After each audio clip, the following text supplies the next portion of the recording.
Hello बच्चों, अब हम शुरू करेंगे चैप्टर 10 एक्सपोनेंट एंड पावर्स।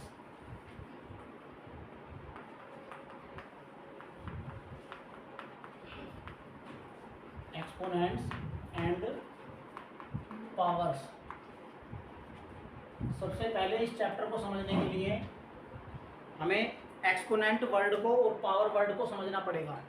जब हम किसी भी चीज़ को समझते हैं तो उसे पूरा बारीकी से ही समझते हैं।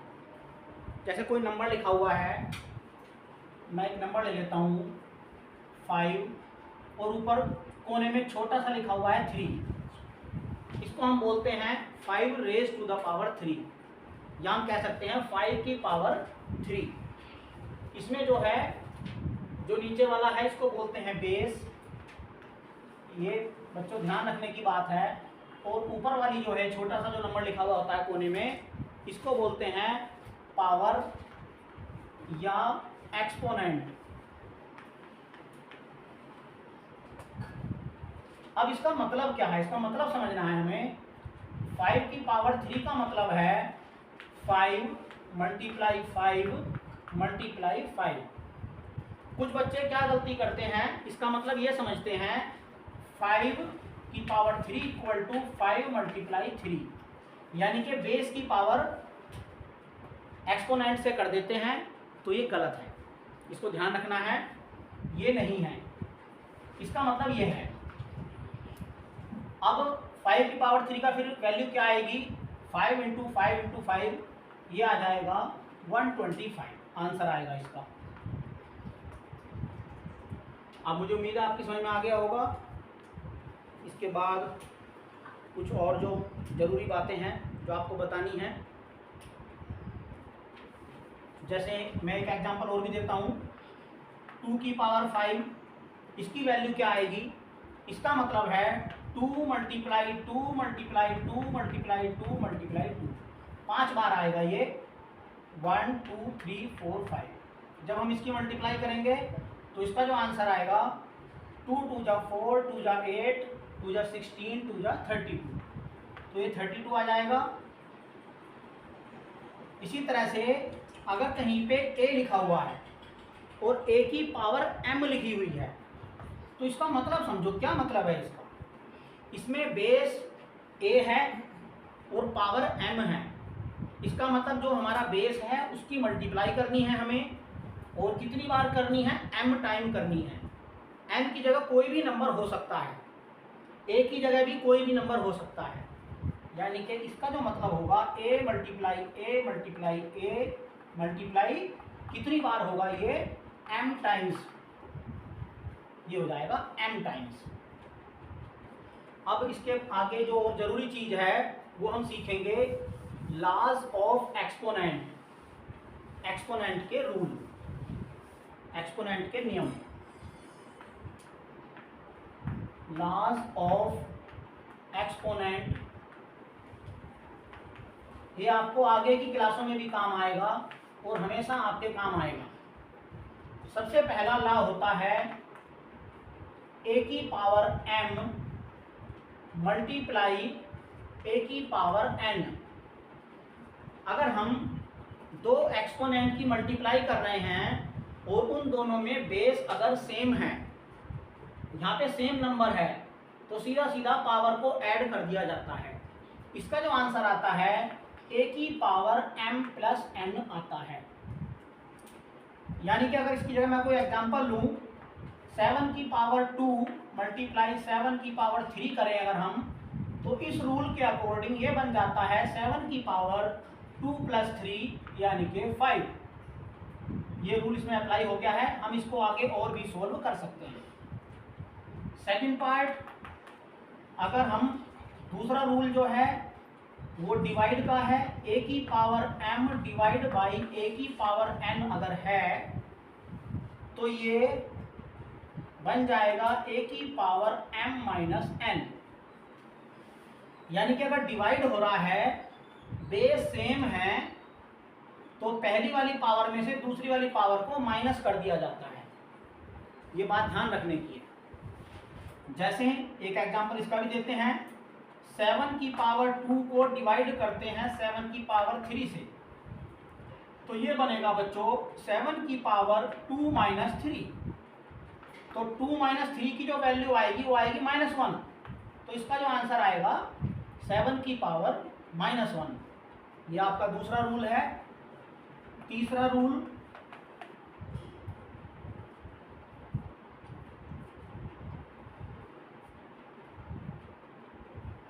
अगर पावर की पावर हो रही हो, चलो एक रूल और है, उसमें अगर बेस चेंज है तब कैसे करेंगे? a की पावर m मल्टीप्लाई b की पावर m। जरा ध्यान से देखो, हमारे पहले रूल में बेस सेम था, बट यहाँ पे बेस अलग अलग है और पावर सेम है। अगर मल्टीप्लाई हो रही है, बेस अलग अलग है, पावर सेम है, तो ये ऐसे हो जाता है a मल्टीप्लाई b और इसकी पूरे की पावर होल पावर बन जाती है m। इसकी जगह हम एक एग्जांपल लेते हैं, 7 की पावर 4 मल्टीप्लाई 3 की पावर 4।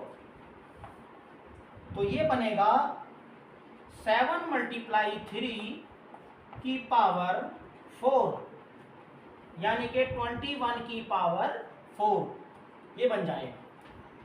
अगला रूल सेम कुछ कुछ इसके जैसा ही है, फोर्थ रूल कह सकते हैं उसे। अगर डिवाइड हो रही है और बेस अलग अलग हैं, पावर सेम है, तब ये बन जाता है a डिवाइड b की पावर m, यानी कि बेस को बेस से डिवाइड कर देते हैं और उसकी पावर m लगा देते हैं। तो ये बनेगा हमारा, इसका एक एग्जांपल लेते हैं, 16 की पावर 4 डिवाइड बाई 8 की पावर 4। तो बच्चों ये क्या बन जाएगा? 16 डिवाइड बाई 8 की पावर 4। बेस को बेस से डिवाइड कर दिया और सेम पावर लगा दी हमने। तो जब 16 को 8 से डिवाइड करेंगे तो आंसर आएगा 2 की पावर 4। इसको हम और भी सोल्व कर लेंगे आगे। तो 2 2 जा 4, 2 जा 8, 2 जा 16 इसका आंसर आ जाएगा। इसका यूज ऐसे करते हैं। एक रूल और है बच्चों, a की पावर m की पावर n। अगर पावर की पावर कहीं पे भी हो, यहाँ पे बेस a है, इसकी पावर m हो रखी है पहले, फिर उसकी पावर n हो रखी है पूरे की होल की। पावर की पावर अगर कहीं हो तो इस कंडीशन में पावर की मल्टीप्लाई हो जाती है। तो ये बन जाता है a की पावर m मल्टीप्लाई n। ये रूल है। इसका एक एग्जांपल मैं आपको बताता हूं। अगर 6 की पावर 3 था और उसकी पावर 2 थी, तो ये क्या होगा? इसका आंसर क्या आएगा? इसको कैसे अप्लाई करेंगे यहाँ पे? तो ये बन जाएगा बच्चों 6 की पावर 3 2 जा 6, यानी कि 3 मल्टीप्लाई 2। तो ये बनेगा 6 की पावर 3 2 जा 6, यानी कि 6। कुछ बच्चे क्या करते हैं, पावर को भी बड़ा करके लिख देते हैं इसके बराबर। ऐसा नहीं करना है, पावर को ऊपर कोने पे लिखना है, थोड़ा छोटा लिखना है, जिससे कि पता चले कि ये पावर है और ये बेस है। और एक और रूल है, उसको हमेशा याद रखना, किसी की भी पावर अगर 0 है, चाहे कुछ भी नंबर है, एक्स वाई जेड कितना भी बड़ा है, कितना भी छोटा है, चाहे डेसिमल में है, चाहे माइनस का है, कोई सा भी नंबर है, अगर उसकी पावर 0 है तो उसकी वैल्यू होती है 1। जैसे मैं इसका एग्जांपल देता हूँ, 105 की पावर 0, इसकी वैल्यू हो जाएगी 1। ये आपको ध्यान रखना है। इसका एक रूल और है बच्चों, 6 रूल ये हो गए हैं, 7वां रूल मैं आपको बताता हूँ।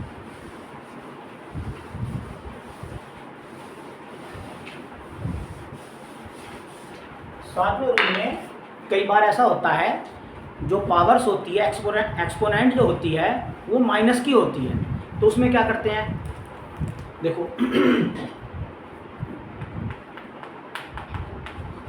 a की पावर -m। अब बच्चों इसमें बेस तो a है, बट पावर जो है हमारी वो माइनस में है। तो हम क्या करते हैं, जो हमारा बेस है उसका उल्टा कर देते हैं, उल्टा मीनिंग रेसिप्रोकल कर देते हैं। ए है तो इसको कर देंगे 1/a, 1/a की पावर m, तो ये पावर प्लस बन जाती है। यानी कि इसको अब आगे सोल्व करेंगे, क्या बनेगा, ये 1 की पावर m अपॉन में a की पावर m।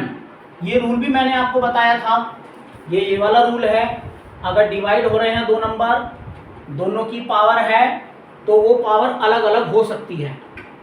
यहाँ पे जो है हमारा इस स्टेप से जो ये वाला स्टेप आया है, ये इस वाले रूल से आया है। ये रूल इसमें उल्टा लग रहा है, डिवाइड हो रहा है, पावर m है, तो देखो यहाँ पे पावर अलग अलग आ गई दोनों की, यहाँ पे एक जगह थी, तो सेम ये रूल यहाँ, वो वाला रूल यहाँ लग गया है। अब बच्चों 1 की पावर कुछ भी हो, कितनी भी बड़ी हो, उसकी वैल्यू हमेशा 1 ही होती है। तो ये बनेगा, ऊपर वाला जो बनेगा 1 और नीचे वाला बन जाएगा a की पावर m। तो इससे जो है ये बन के आ गया। इसी तरह से अगर हमारा माइनस की पावर अगर नीचे हो, बेस अपोन में हो, तो उसको ऊपर ले जाते हैं न्यूमिनेटर में, डिनोमिनेटर वाली को न्यूमिनेटर में ले जाते हैं, फिर वो पावर प्लस की बन जाती है। इसमें वो कुछ तो ऐसा नहीं है जो आपको बताने लायक हो। इसका एक एग्जांपल भी बताते हैं, चलो। वही हमारा एक क्वेश्चन ले लिया हमने, 4 की पावर -2, तो ये बन जाएगा बच्चों 1/4 की पावर 2, और 1/4 की पावर 2 की वैल्यू हो जाएगी 16, तो 4 की पावर -2 की जो वैल्यू आएगी 1/16 आएगी।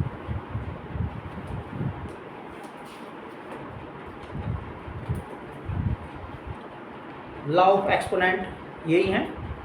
Thank you.